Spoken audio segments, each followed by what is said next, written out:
नमस्कार दोस्तों इस क्वेश्चन में हमें कुछ स्टेटमेंट दिए गए हैं जिन्हें पढ़कर हमें बताना है कि कितने स्टेटमेंट सही हैं। पहला स्टेटमेंट है निडेरिया स्वच्छ जल के प्राणी हैं। तो दोस्तों ये स्टेटमेंट गलत है क्योंकि निडेरिया ज्यादातर समुद्री प्राणी होते हैं जो दो अवस्थाओं में पाए जाते हैं। पहला होता है पॉलिप अवस्था या स्थावर जैसे कि समुद्री कीड़ा, वहीं दूसरी अवस्था होती है मेडूसा अवस्था या फिर मुक्त तैराकी वाले जैसे कि जेलीफिश।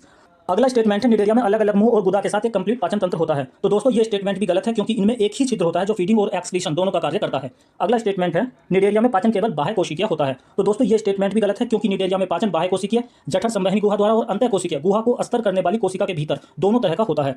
अगला स्टेटमेंट है निडेरिया में एक ही छिद्र वाली जठर संवहनी गुहा होती है। तो दोस्तों ये स्टेटमेंट सही है क्योंकि निडेरिया में एक ही छिद्र वाली जठर संवहनी गुहा होती है जो कि पाचन एवं परिसंचरण तंत्र दोनों का कार्य करती है। अगला स्टेटमेंट है ओबेलिया यानी कि जेलीफिश पीढ़ी एकांतरण प्रदर्शित करती है। तो ये स्टेटमेंट भी बिल्कुल सही है। अगला स्टेटमेंट है मेडूसा रूप स्थावर होता है और आमतौर पर अवस्था से जुड़ा रहता है। तो दोस्तों मेडूसा रूप स्थावर नहीं होता है, ये मुक्त तैराकी वाले होते हैं जैसे कि जेलीफिश। जो स्थावर होता है और आमतौर पर अवस्था से जुड़ा होता है उसे पोलिप अवस्था कहते हैं, इसलिए ये स्टेटमेंट भी सही है। इस प्रकार स्टेटमेंट डी और स्टेटमेंट ई सही हो जाते हैं और हमारा आंसर होगा ऑप्शन डी यानी कि दो स्टेटमेंट सही है।